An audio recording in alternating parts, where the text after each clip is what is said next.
Welcome to लोकसेवा स्पर्धा परीक्षा. लोकसेवा स्पर्धा परीक्षेमध्ये आपलं स्वागत आहे. आज आपण राज्यघटना, विज्ञान आणि तंत्रज्ञान यावरील सराव प्रश्न बघणार आहोत.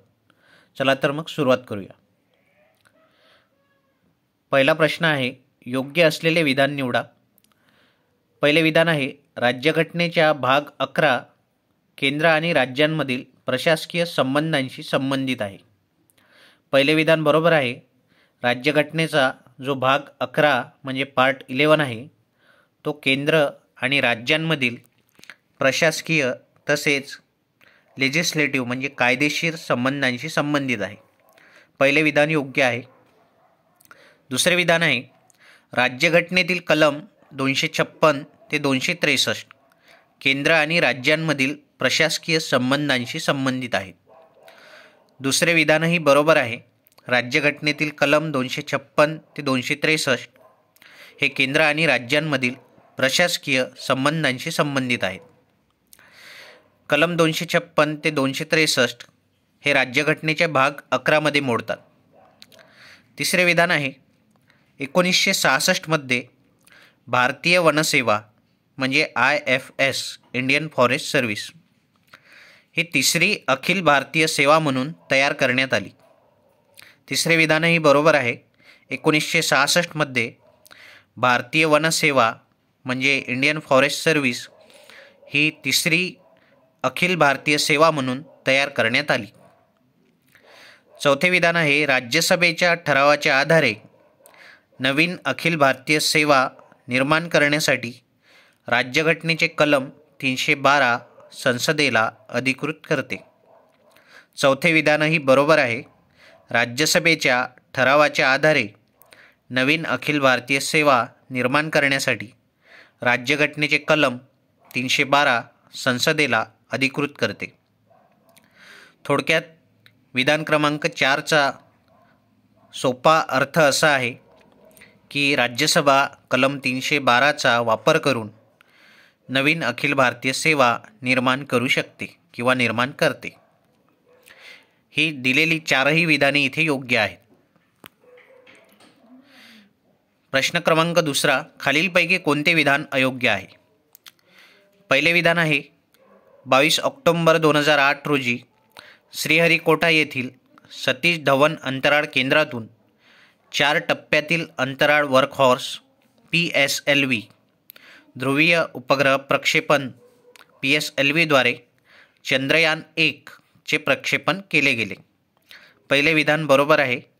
22 ऑक्टोबर 2008 रोजी श्रीहरिकोटा येथील सतीश धवन अंतराळ केंद्रातून 4 टप्प्यातील अंतराळ वर्कहॉर्स PSLV द्वारे चंद्रयान 1 चे प्रक्षेपण केले गेले. पहिले विधान बरोबर आहे. दुसरे विधान आहे, चंद्रयान 1 ही मोहीम पूर्णपणे यशस्वी ठरली. दुसरे विधान चुकीचे आहे, कारण चंद्रयान 1 ही जी मोहीम आहे ती अपयशी ठरली होती.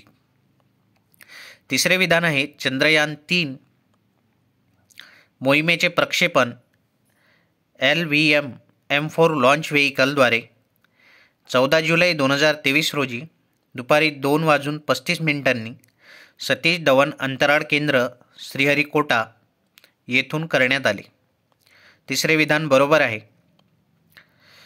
चौथे विधान आहे वरीलपैकी सर्व योग्य.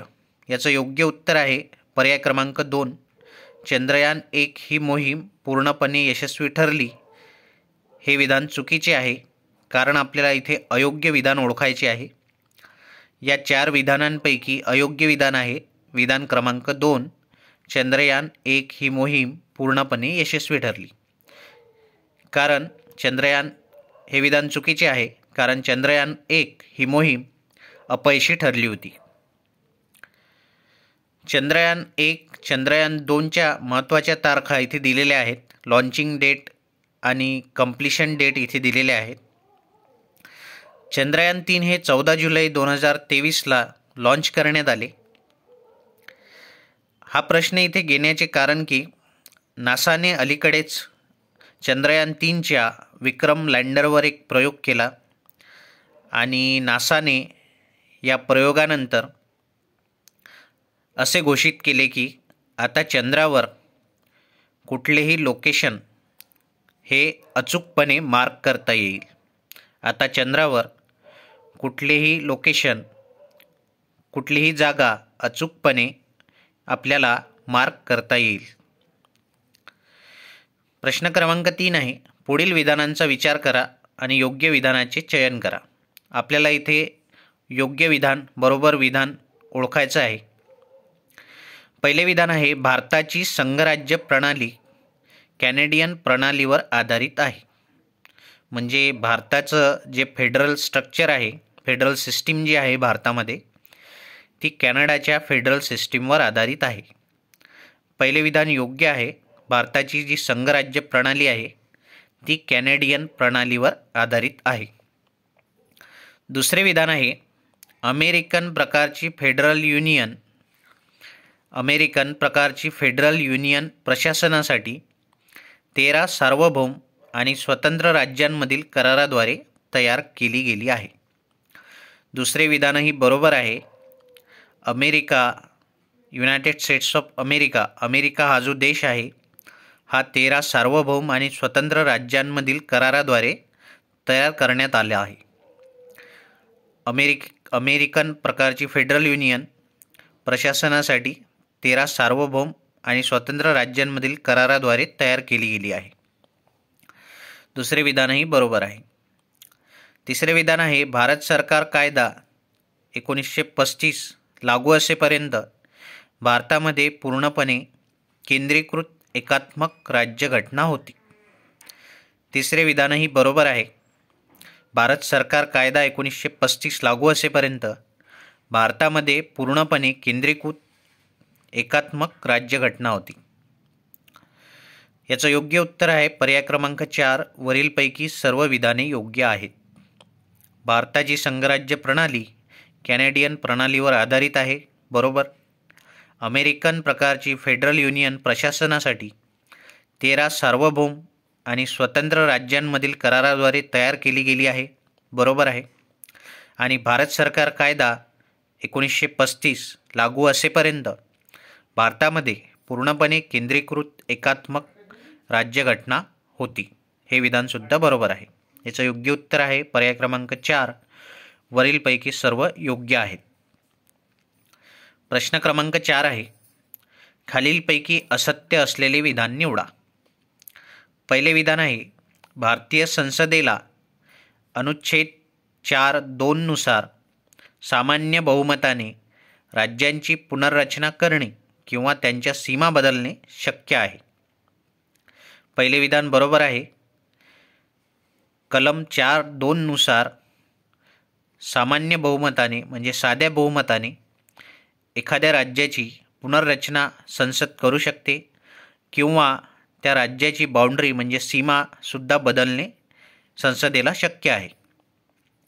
दुसरे विधान आहे, राज्यांची पुनर्रचना करणे किंवा त्यांच्या सीमा बदल करण्यासाठी राज्य सरकारची संमती आवश्यक नसते. दुसरे विधानही बरोबर आहे. राज्यांची पुनर्रचना करणे किंवा त्यांच्या सीमा बदल करण्यासाठी राज्य सरकारची संमती आवश्यक नसते.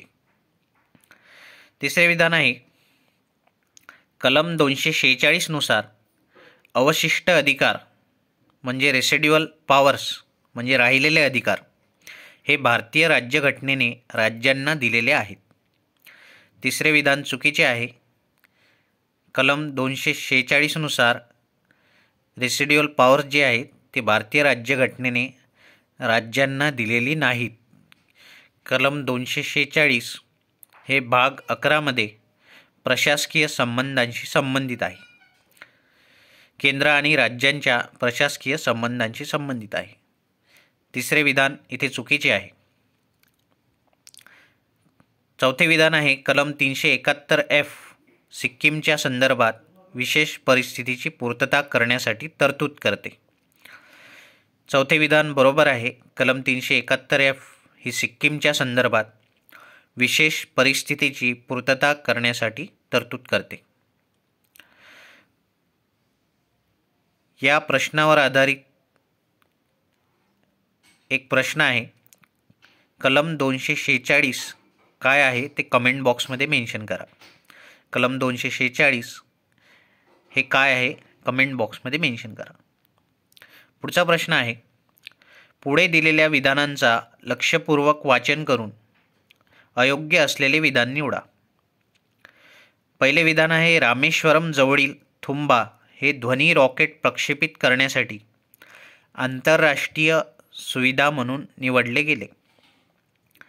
पहिले विधान चुकीचे आहे, कारण थुंबा हे जे ठिकाण आहे ते केरळामधील तिरुअनंतपुरम याच्या किनाऱ्यावर वसले आहे. आणि पहिल्या विधानामध्ये रामेश्वरम असं म्हटलेलं आहे. तर रामेश्वरमजवळ थुंबा नाही.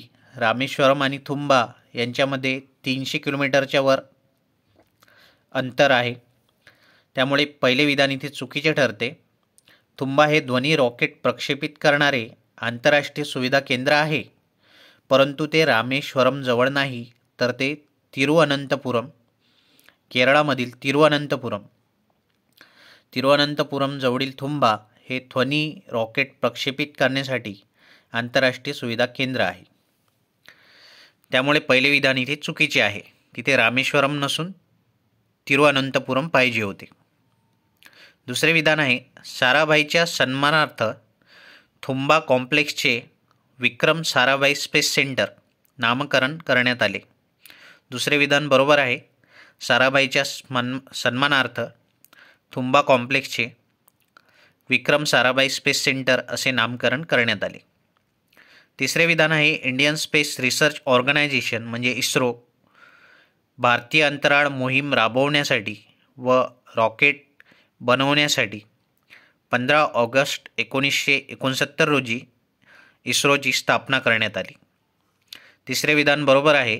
इंडियन स्पेस रिसर्च ऑर्गनायझेशन म्हणजे इस्रोची भारतीय अंतराळ मोहिमा राबवण्यासाठी व रॉकेट बनवण्यासाठी 15 ऑगस्ट 1969 रोजी स्थापना करण्यात आली. चौथे विधान आहे, इंडियन स्पेस रिसर्च ऑर्गनायझेशनचे मुख्यालय बेंगलोरमध्ये आहे. चौथे विधान बरोबर आहे. इंडियन स्पेस रिसर्च ऑर्गनायझेशन म्हणजे इस्रो याचे मुख्यालय बेंगलोरमध्ये आहे. आपल्याला इथे अयोग्य विधान निवडायचे होते. विधान क्रमांक 1 हे अयोग्य आहे, कारण थुंबा हे जे ठिकाण आहे ते रामेश्वरम जवळ नाही, तर ते तिरुअनंतपुरम जवळ आहे. थुंबा हे ठिकाण तिरुअनंतपुरम केरळा येथे आहे.